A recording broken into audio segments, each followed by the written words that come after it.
Welcome this afternoon to this Q&A session number 1. This is brought to you by Eurodis, Rare Disease Europe, EHEG for European AIDS Treatment Group, EPF for European Patients Forum, and Alzheimer Europe. Well, everything is on the time. So Paradigm is an IMI project with one simple mission. I will just give you a short introduction about what is Paradigm. Most of you probably know what it is. And then Maria Cavalera from Eurodis will give you the content of what we're going to discuss today, which is config and competing interest. So Paradigm, one mission, one simple mission, to make patient engagement in medicine development easier for all. Okay. That was that ambitious. It's a multi-stakeholder collaboration like all innovative medicine initiatives. Project, it was 33 months and we ending in November 2020. We got 34 partners, a lot of pharma companies, some patient groups, EPF, EHEG, Eurodis, and Alzheimer Europe, few foundations, research foundations, and some academic teams. We work in 3 phases, and we started in April 2018. First with the data gathering, it was about survey, focus group, gap analysis, and prioritization of the needs. Then we created what we believe is a solution to address the needs that we identify. And now we finally in the communication, dissemination, and publication of most of the outcomes. All of the outcomes and all of the tools, the resources are centralized in the Paradigm Patient Engagement Toolbox that you can find on the address that is now on the screen, which is imi-paradigm.eu/PE toolbox. And all the content is available and free to access. So we decided that to make sense of all the resources that we created, it was much better to define that in 3 different categories: timeline, planning patient engagement activities, conducting patient engagement activities, and reporting and evaluation. So we got some tools and resources for each of the stage, and today we're going to discuss about the raising awareness on managing competing interest in a multi-stakeholder environment, guidance to patient, and engaging stakeholders. I would like to put one emphasis on the patient engagement monitoring and evaluation framework with metrics. That will be presented later, I think, in the Q&A session number 4, later in November. And that's also one of the key outcomes of the project we're talking about the Paradigm project. I would also like to share with you the Patient Engagement Open Forum. I know from the list of registered people that many of you register and attending few of the sessions. So basically, it's Paradigm working with patient-focused medicine development and UPATI to deliver the Patient Engagement Open Forum, which is a series of virtual events in 2020, where we all work together in a multi-stakeholder context environment to turn patient engagement into reality, and that was the tagline of this year Open Forum. We aim to provide a holistic perspective to really foster collaboration and the co-creation, basically to break down fragmentation and to march toward integration of the different solutions, the Paradigm Toolbox being one of the solutions that exist out there. I think now it's time for us to move to the Q&A session number 1. Again, it's raising awareness on managing competing interest in a multi-stakeholder environment, guidance to patient, and engages the stakeholder. And everything that Maria will present today is available on the toolbox, which is available on imi-paradigm.eu/PE toolbox. So I will have to stop sharing my screen, and I need to make Maria the host.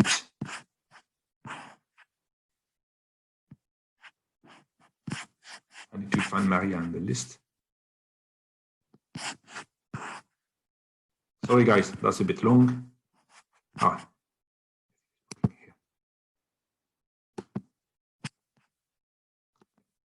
Here we go. Thanks, Mathieu. Okay, I'll share my screen now and hope.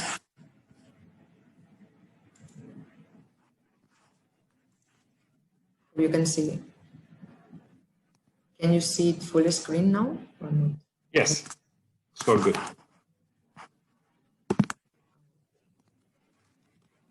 Sorry, I cannot see it like in my. I'll stop sharing and share again. It's all fine. We can see your... Yeah, but I cannot, like in my laptop. Okay. Sorry about that.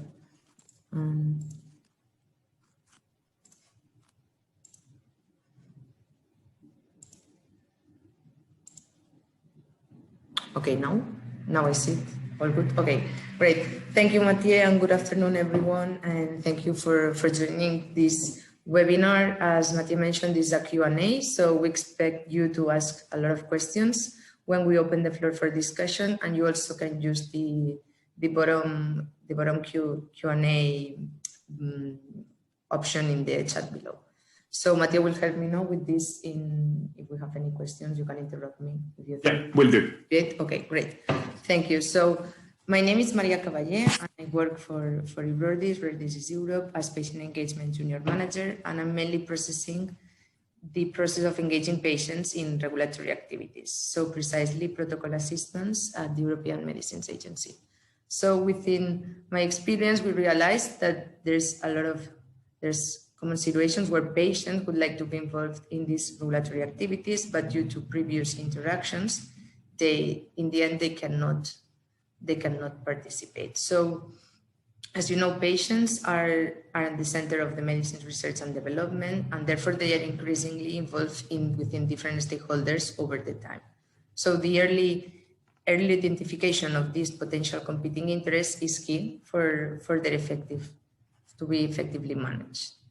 So having this in mind, and also with the gaps that were analyzed in Paradigm at the start of the project, we thought that it was needed a set of tools regarding competing interests. So we developed 4 tools with the main objectives of raising awareness among patients and also the engaging stakeholders organizations of the consequences that the lack of engagement might have on patients.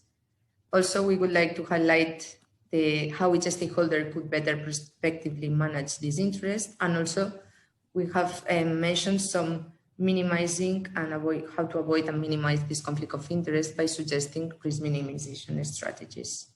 So this was co-creation work, and Eurordis was the leader, so myself and my colleague Elisa Ferrer, but we also work with other colleagues from pharmaceutical companies, HTA bodies, regulators, patient advocates, in order to have all the views of all the stakeholders involved in patient engagement.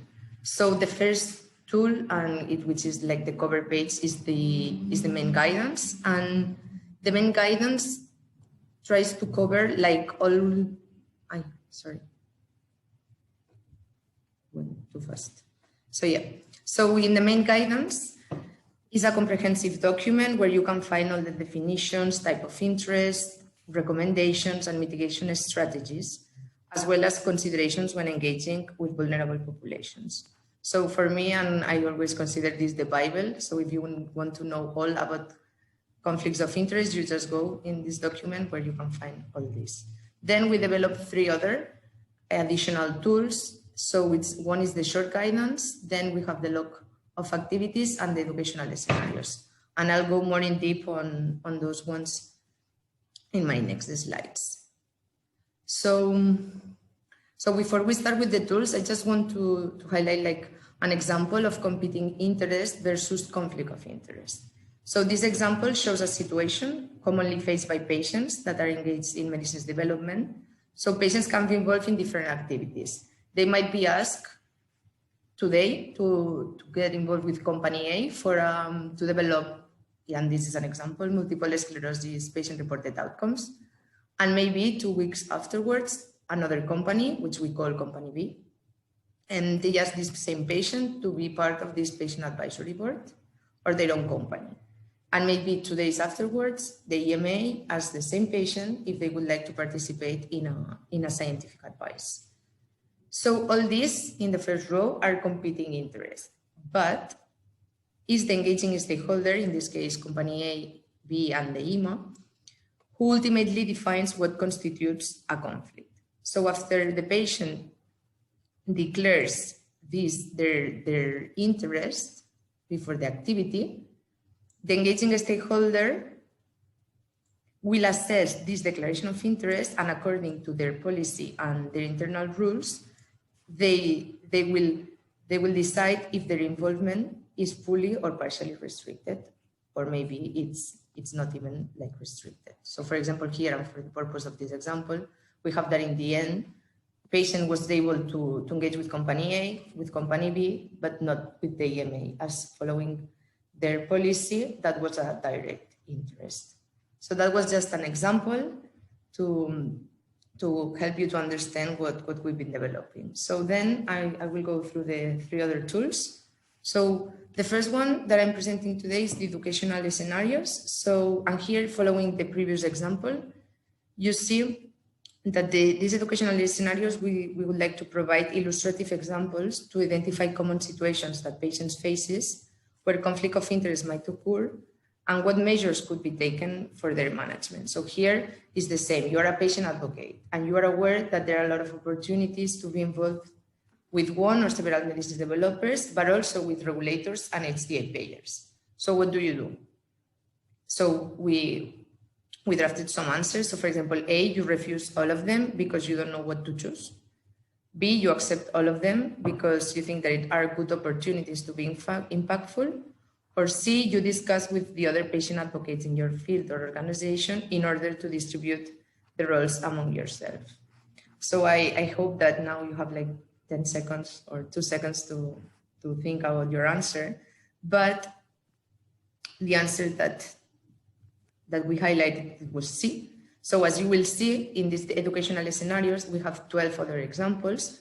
And for each scenario, we propose what is probably the most appropriate response, and we give a rationale for each of the options.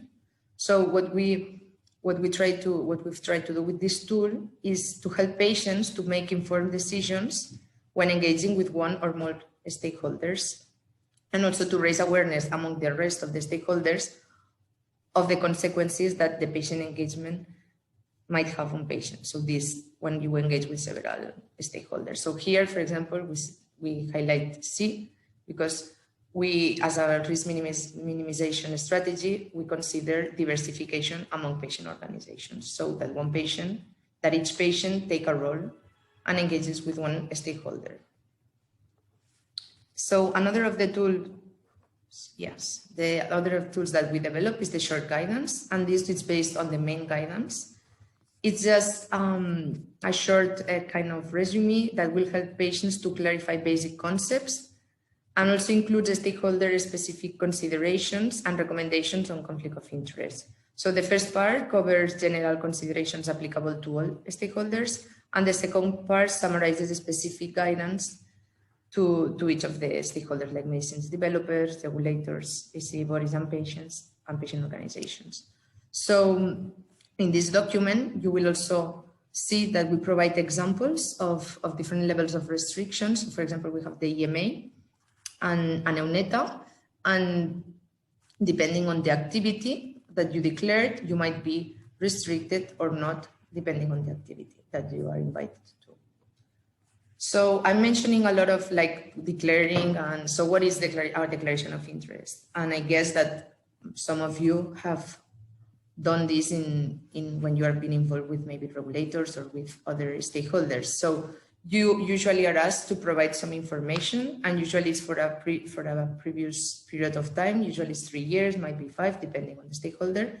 But they ask you to fill this information, like where you've been employed, if you have current or past financial interest, or if you've been involved in an advisory board for a pharmaceutical company or any other organization. So for this reason, we create the last tool, the log of activities, which, here. So we created this. Maria, we got one question from Rob who says, are these individual patients or patient organizations? I think everything you said before. Rob, yeah, maybe you can unmute Rob or no? No, you because you are the host. So you need to unmute Rob. Sorry. It's Rob Camp. Sí. It's your colleague. Rob, I'm coming. Okay, I'll unmute Rob. Rob, no? I'm mute. Yes. Hi. Sorry, Rob. Maria, no, in the example you showed of rejecting everything or accepting everything? Here? Yes. So is this an individual person or is this an organization? No, it's an individual, like Okay. you as an individual patient. Okay. But these are hypothetical situations. So just to give like kind of examples that you might face when you are a patient, like an individual patient. All right, thank you. You're welcome. We also have one question from Clark, but I think we can take those a bit later because they're a bit As you see, broader Mathieu, questions. if you Yeah. want. No, I think you can carry on. Yeah. So I think I was here, no, in the local. Yes, you were. Yes. So in order to make the process of filling this form easier, we developed this log of activities template with the aim to facilitate and ensure the proper completion of this form. So we aim that this tool will help patients to track their involvement in a systematic manner when engaging with different stakeholders. So patients, before filling the form, they will go back to their log of activities and check which activities have to be declared depending on what is required by the engaging stakeholder. So here you can see in the right side a template that we developed with what has to be tracked, for example, the date of the activity, which activity, the length of the activity. So all these our aim is that you track every time that you have a patient engagement activity, you track what you've done. So this is our template, but each individual patient or each patient organization can adapt it as they see a fit. So for patient organizations, we thought that this might be also that they might be useful for them to keep a record of the activities in which the organization has been engaged. And maybe this will also help to complete their annual activity report, to disclose any funding associated with a particular activity or project, and also for transparency purposes. For the patient organization, this can also help them to identify experts for an activity that would match the requirements. So checking, for example, if you are an EMA eligible organization and you are asked to provide the contact from one of your patients, you can check here if you have, for example, for a scientific advice, which is the most restricted one, if you have an expert free from conflict that can be engaged in this activity. So we aim that this log of activities should be updated and with the date, the length, and the scope of the activity. And then when you will face the declaration of interest required by the engaging stakeholder, that will save you time and also makes the process less tedious and more transparent, because you will have it all in your records. And it will not be from scratch that you have to remember what you've done from today to the past 3 years. And I just would like to have, because as mentioned, this is a Q&A, so we would like to hear from you if you have any questions, but I just wanted to give some take-home messages for the patients. So we aim that you use the log of activities and you keep this log of activities accurate and transparent of your interactions with the different stakeholders.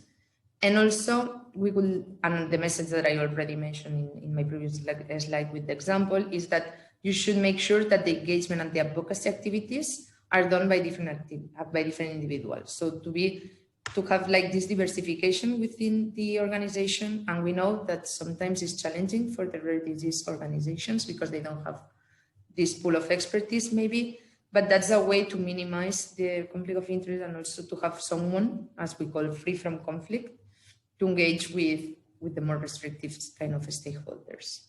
So another take-home message is, but this is more as you proactively. So before we recommend you to ask about the potential consequences of the particular engagement activity to the engaging stakeholder before you engage in that activity, in the sense that you are asked to be involved in a patient advisory board for a company, for example, but you are an EMA expert and you are usually asked to participate in a scientific advice for your disease. So then before you accept to be part of this, for example, patient advisory board, you ask if this could have like any potential conflict of interest, or if this might preclude you from further engagement activities.